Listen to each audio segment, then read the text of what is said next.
अलग अलग फ्रूटी रहता है। और पीने के बाद जो है मुझे जैसे चक्कर सा आने लगता है, फिर मैं अपने बेड पे चली जाती हूँ। जब मुझे होश आता है 1 बजे रात में, तो मैं अपने आप को काफ़ी अस्त व्यस्त अवस्था में पाती हूँ। हमारे साथ एक पीड़िता है, ये पटना में रहती थी, बीपीएससी की तैयारी करती थी और इसके साथ जो है एक लड़का, वो भी जो है बीपीएससी की तैयारी करता था। बीपीएससी परीक्षा की तैयारी करने के दौरान जो है इन लोगों की मुलाकात होती है, दोस्ती होती है। हम भी लोग लज्जा के मारे कुछ नहीं, कहीं कुछ भी नहीं बोले, चुप रह गए। मतलब आपके साथ शारीरिक शोषण हुआ और आपने एफआईआर तक नहीं किया, पुलिस कंप्लेन तक नहीं किया, मतलब आपको भरोसा हो गया उस पर कि वो आपसे शादी करेगा, यही ना? हाँ, भरोसा करना पड़ा क्योंकि मेरी व्यवस्था थी भरोसा करना। क्या मजबूरी थी? मतलब हो सकता है आपका जो आरोप हो वो निराधार हो, गलत हो, झूठ बोल रही हो मीडिया के सामने, ऐसा भी हो सकता है। सर, निराधार होने की कोई बात नहीं है, मैं निराधार हो सकता है आप झूठ बोल रही हो मेरे सामने और मीडिया के सामने, ऐसा भी हो सकता है। सर, मेरे पास साक्ष्य उपलब्ध है। वो हमें खरीदना चाहते हैं, वो हमको मैनेज करना चाहते हैं। बताइए कि मैं बिकाऊ हूँ कि मैं मैनेज? गलती तो आपने भी किया था ना, जिस समय आपके साथ गलत हुआ आपने आवाज़ नहीं उठाया, पुलिस प्रशासन के पास आप नहीं गए, उसका सहारा नहीं लिया आपने। गलती तो उस सर, समय विश्वास में आपको लग रहा है अभी कि आपने विश्वास में रख करके जो है अंधविश्वास किया गया मेरे साथ। इसका आरोप है कि उस लड़के ने जो है इनको फ्रूटी पिलाया, इनके रूम पर वो पहुंचा फ्रूटी लेकर, फ्रूटी में नशा डाल दिया था, उसके बाद ये पीती है, बेहोश हो जाती है, जिसके बाद जो है वो पूरा फ़ायदा उठाता है, इसके साथ जो है एक तरह से समझिए जो संबंध बनाता है। जब इनको बाद में इस बात का एहसास होता है, पता चलता है, तो ये जो है से विरोध करती है और कहती है कि आपने हमारे साथ ऐसा क्यों किया। फिर ये कहती है कि हम पुलिस प्रशासन के पास जाएंगे। फिर वो लड़का जो है शायद इनको बहलाता है, फुसलाता है और ये कहता है कि हम भी बीपीएससी की तैयारी कर रहे हैं और आप भी कर रहे हैं, ऐसे में हमारा जो भविष्य है वो चौपट हो जाएगा, हम आपसे शादी कर लेंगे। लेकिन वो लड़का जो है बीपीएससी क्वालिफाई कर जाता है, ये डिसक्वालीफाई हो जाती है। अभी वो लड़का जो है सुपौल जिला में जो है आरओ के पद पर है। आरओ मतलब जो है रेवेन्यू ऑफिसर के पद पर है। इन्होंने एक गलती ये किया, भरोसा करके, जब इनके साथ गलत हुआ कोई पुलिस प्रशासन का सहारा नहीं लिया। शायद ये दोस्ती जो है फिर बाद में जो है प्यार में बदल गई। 3 साल से ये लोग जो है लगभग जो है लिव इन रिलेशनशिप में हैं। अब जो है वो लड़का शादी से इनकार है, उसके घर वाले भी इनकार हैं, चूँकि अब जो है वो कहीं ना कहीं पदाधिकारी के पद पर है और ये बेचारी जो है डिसक्वालीफाई हो गई। तो अब ये करे तो क्या करे, तो अब इनको जो है मीडिया का सहारा लेना पड़ रहा है। क्या मामला है ये बताइए। अच्छा ये बताइए कि आप बीपीएससी की तैयारी पटना से कर रही थी जी।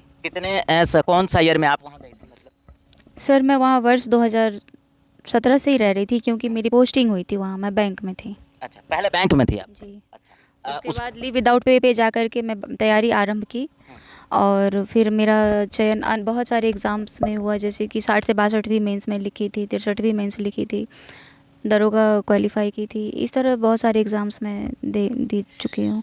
इनसे भेंट हमारी होती है मैथिली क्लास के दौरान किसले कुमार से। जी। अच्छा, मैथिली ये ऑप्शनल सब्जेक्ट? मैथिली वैकल्पिक विषय के रूप में सब्जेक्ट था हमारा।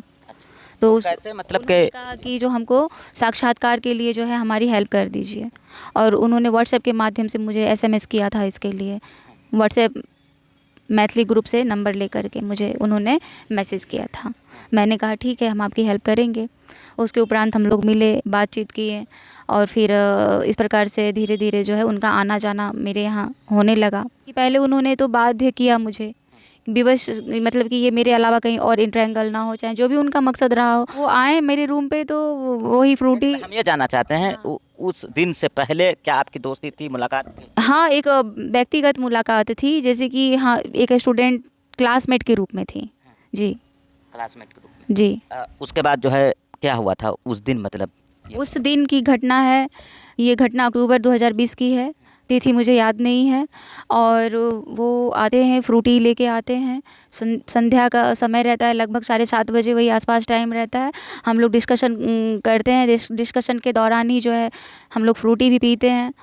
अलग अलग फ्रूटी रहता है, बड़ा वाला नहीं, अलग अलग फ्रूटी रहता है। और पीने के बाद जो है मुझे जैसे चक्कर सा आने लगता है, फिर मैं अपने बेड पे चली जाती हूँ। और उसके बाद जो है जब मुझे होश आता है 1 बजे रात में, तो मैं अपने आप को काफ़ी अस्त व्यस्त अवस्था में पाती हूँ। तो मुझे काफ़ी दुख होता है मैं उतनी रात को उनको कॉल भी करने का प्रयास नहीं करती हूँ, क्योंकि रात काफ़ी हो चुकी थी, 1 बज रहा था। मैं सुबह में उनको कॉल करती हूँ, उनको पूछती हूँ, तो फिर वो आते हैं रूम पे आने के बाद जो है सो वो, मैंने उनसे पूछा कि आपने इस तरह का घटना मेरे साथ क्यों किया, तो वो बहुत देर तक चुप रहते हैं, कुछ बोलते नहीं हैं। मैंने कहा कि आप नहीं कोई जवाब दीजिएगा तो हम आपके ऊपर एफआईआर करेंगे कि ये कोई तरीका नहीं हुआ इस तरह करने का। तो वो उसी समय हमें जो है अपने दोस्ती की सौगंध देते हुए बोलते हैं कि मैं आपसे जो है प्रेम करता हूँ और मैं आपसे शादी करूँगा। 2020 में ही जो है नवंबर दिसंबर तक हम लोग शादी कर लेंगे। हम बोले तो आपको शादी, विश्वास आ गया? विश्वास तो नहीं हुआ, विश्वास नहीं हुआ।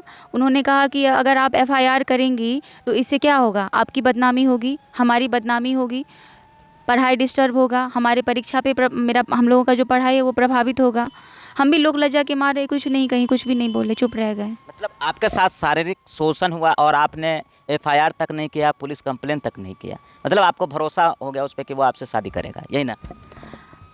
हाँ, भरोसा करना पड़ा, क्योंकि बात ये है कि मेरी व्यवस्था थी भरोसा करना। क्या मजबूरी थी मतलब? मजबूरी यही था कि जो ये इस तरह की घटना को किसी से कहना लग रहा था, उनकी बातों से लगा कि वो सही बोल रहे हैं कि सच में हम लोग का पढ़ाई डिस्टर्ब हो जाएगा, हम लोग जो है सो मतलब क्या, इस वजह से आपने यकीन कर, हाँ, उन लोक लज्जा के कारण आप लोक चुप रहे। लज्जा के कारण और अपने कैरियर के कारण हम चुप रह गए। फिर उसके बाद कैसा रवैया रहा?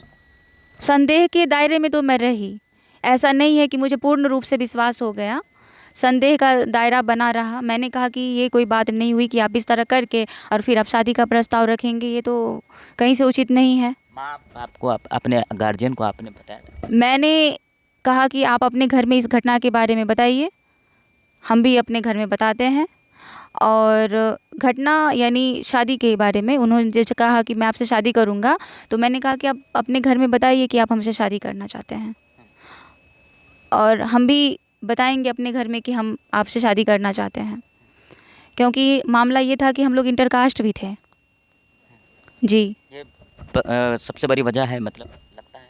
सबसे बड़ी वजह नहीं है, होता है क्या कि देखिए, तो ये ऐसा तो नहीं कि आप डिस्क्वालीफाई हो गई, वो ऑफिसर के पद पे चयनित हो गया, मतलब इस तरह ये वजह हो सकती है कि मतलब? सर वजह मुझे कुछ भी नहीं पता, वो किस वजह से मुझे रिजेक्ट कर रहे हैं, ये वजह मैं अभी तक नहीं समझ पाई हूँ। लेकिन उन्होंने 2020 से लेके अब तक जो है शादी की बात को टाल मटोल किया। परिवार के साथ उनके परिवार ने पहले मुझे एक्सेप्ट किया, उन्होंने जो है अपने घर में कहा था, तो उनकी माँ ने कहा था ठीक है हम शादी करेंगे लड़की से। मेरे भी मम्मी पापा तैयार हो गए थे शादी के लिए। मन में तो एक संदेह बना ही हुआ था कि क्या होगा, लेकिन जब मैं एक दिन बीमार पड़ती हूँ और वो मुझे अपने मामा जी के यहाँ इलाज के लिए ले जाते हैं, उनके मामा जी जो हैं पटना एम्स में डॉक्टर हैं, तो वहाँ जो है वो मेरा परिचय करवाते हैं कि ये हमारी होने वाली पत्नी है, किसले कुमार जी के द्वारा कहा जाता है। वो कहाँ का रहने वाला है, मतलब वो मधुबनी जिला से ही बिलोंग? पैतृक जिला जो है उन पैतृक घर जो है उनका मधुबनी जिला के अंतर्गत ही आता है, लेकिन उसका जो उनका मतलब जो घर है निर्मली में भी घर है उनका, वार्ड नंबर 5 में घर है उनका। और आपका? सर मेरा तो मैं वर्तमान में भी मधुबनी में ही रह रही हूँ। मधुबनी? जी, और खास मधुबनी से ही है? नहीं, खास मधुबनी से नहीं हूँ, मेरा दरभंगा जिला के अंतर्गत घर आता है। अच्छा, मधुबनी में रहती हैं आप? जी हाँ, अच्छा, यहाँ मेरी फैमिली रहती है। जी, तो अब आप चाहते हैं जो आपको इंसाफ मिले, मतलब वो आपसे शादी करना नहीं चाहता, मतलब नहीं करेगा, यही ना?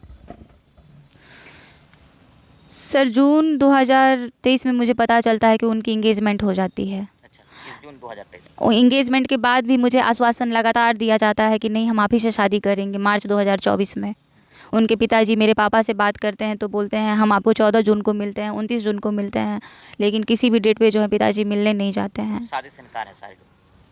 हाँ, हो सकता है आपका जो आरोप हो वो निराधार हो, गलत हो, झूठ बोल रही हो मीडिया के सामने, ऐसा भी हो सकता है? सर निराधार होने की कोई बात नहीं है, मैं निराधार, हो सकता है आप झूठ बोल रही हो मेरे सामने और मीडिया के सामने, ऐसा भी हो सकता सर मेरे पास साक्ष्य उपलब्ध है। है? साक्ष्य है आपके पास? बिल्कुल। जो 3 साल आप लिव इन रिलेशनशिप में रहे, उतना 3 साल का कोई साक्ष्य नहीं है। जब से मुझे संदेह होने लगा, तो उनके साथ कोई फोटो, कोई मतलब जब से मुझे संदेह होने लगा कि ये मुझसे चीट कर रहे हैं, तब उस दरमियान के कुछ जो है मेरे पास बातचीत की अंश हैं, जिसमें वो लगातार हमसे कह रहे हैं कि हम आपसे कोर्ट मैरिज करने के लिए तैयार हैं।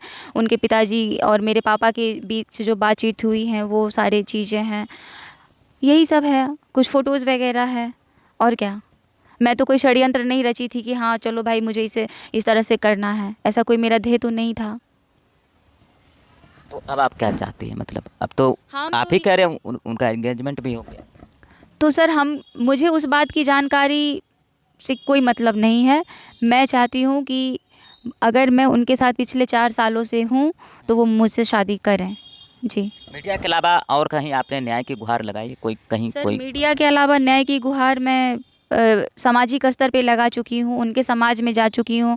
पंचायत वगैरह के माध्यम से जो है उनको, उनके गार्जियन को भी ये कहा गया कि आपको जो है सो शादी करना पड़ेगा इस लड़की के साथ। आप जहाँ जो भी रिश्ता तय किए हैं उसको आपको समाप्त करना पड़ेगा। लेकिन उनके पिताजी इस बात से एकदम इनकार कर रहे हैं और वो हमसे शादी नहीं करना चाहते हैं। वो हमें ख़रीदना चाहते हैं, वो हमको मैनेज करना चाहते हैं। बताइए कि मैं बिकाऊ हूँ कि मैं मैनेज? गलती तो आपने भी किया था ना, जिस समय आपके साथ गलत हुआ आपने आवाज़ नहीं उठाया, पुलिस प्रशासन के पास आप नहीं गए, उसका सहारा नहीं लिया आपने।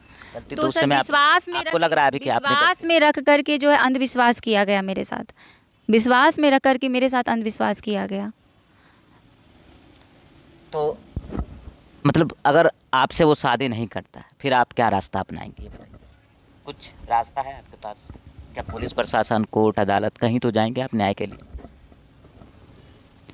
मुझे न्याय जहाँ से मिलेगा मैं वहाँ जाना चाहूँगी सर, चाहे मुझे न्याय, अपने न्याय के लिए मुझे जहाँ जाना पड़े। तो आप समझ सकते हैं कि इस तरह का मामला है और बिहार में शायद इस तरह का पहला केस होगा जो इतने पढ़े लिखे लोग और उनके साथ इस तरह की बात हो जाती है। आप समझ सकते हैं ये बीपीएससी की तैयारी कर रही थी लेकिन दूसरे के चक्कर में आ जाती है, इनके साथ गलत होता है और शायद विवश हो जाती है। इनका कहना है कि लाज लज्जा को लेकर जो है हम कुछ कर नहीं पाए और विश्वास करना पड़ा। और विश्वास करने परिवार के साथ जो है, परिवार के साथ सारे परिवार के लोगों ने 3 साल में उनके परिवार के साथ आपका अटैचमेंट में रहा। हाँ, मुझे ऐसा कभी भी नहीं लगा कि वो फैमिली मेरे से अलग है। जी तो आप समझ सकते हैं। बाकी इस घटना को लेकर जो है आप क्या सोचते हैं ये कमेंट के माध्यम से ज़रूर बताइएगा। आप देख रहे थे VOS 24 न्यूज़। मैं फैज़ आलम, बहुत बहुत शुक्रिया, धन्यवाद।